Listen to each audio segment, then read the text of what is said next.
One thing that came up in these stories today that I really thought was interesting, and I'd love to get your take on, everybody, is we're going to talk about spoilers. Oh. Now, I just assumed everyone hates a spoiler. It turns out some people love them. The Washington Post reports that some people want to know how a TV show ends before they watch it, or they like to read that last page of the book before they buy it. Very When Harry Met Sally. Mm-hmm. They say spoilers help them determine if they want to invest the time in a TV show, movie, book. And for some, knowing the outcome helps them enjoy the ride even more. Ross, thoughts? Well, you know, I don't like to judge anybody. But something is seriously wrong with you. I don't like you. I don't know you. I don't want to know you. What? Why would you want to know how it ends? Why would you want to know that Carrie ended up with Big? Sorry if you didn't know. Why would you want to know that and not go on the journey of the character? You need help. I'm sorry, but you do. Okay, show of hands, who likes spoilers in the audience? Now listen, you looked so normal to me sitting there. I see a woman right here in the front row. What is your name, and why did you raise your hand?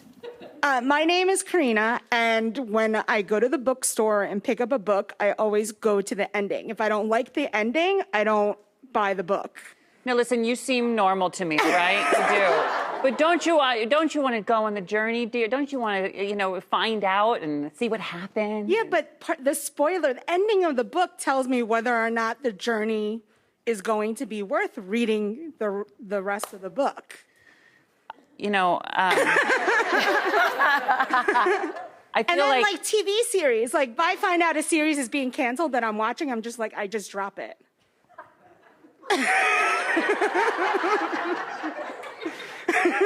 I'm sorry to disappoint. Well, you'll be happy to know Yellowstone just got picked up for season 5. I've been binging all weekend.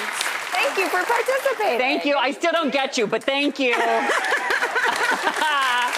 love that we can learn from each other.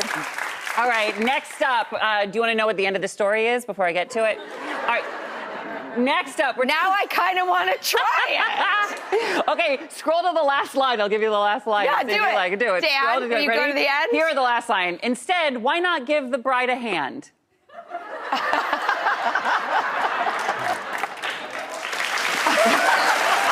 back to the top and try this. We're talking about the wedding term that some experts say we have to retire. Anyone ever heard of the term bridezilla?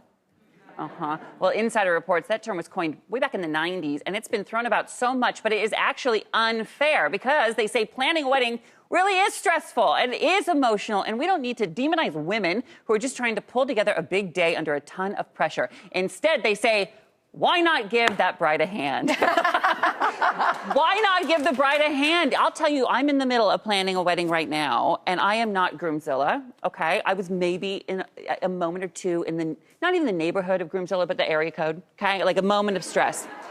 And just yesterday, they did a FaceTime, like at the venue of what it's gonna be, and something in my head clicked and it was all gone. All the stress was gone. Really? Yeah, and I think there should be that moment. I hope there's that moment for every bride, every groom out there, every person who's having a wedding, where you do get to let go of that because it is so stressful. And to demonize people who are just trying to have a moment is wrong. This one made me feel bad about the term. I was like, yeah, you're right. Like, if you're really going through it and you got a ton of pressure and all that stuff, the last thing you need is someone giving you a rude nickname that's going to make you feel worse about yourself. Yeah, how about we just don't judge people who are just trying to express love? How about that? Right?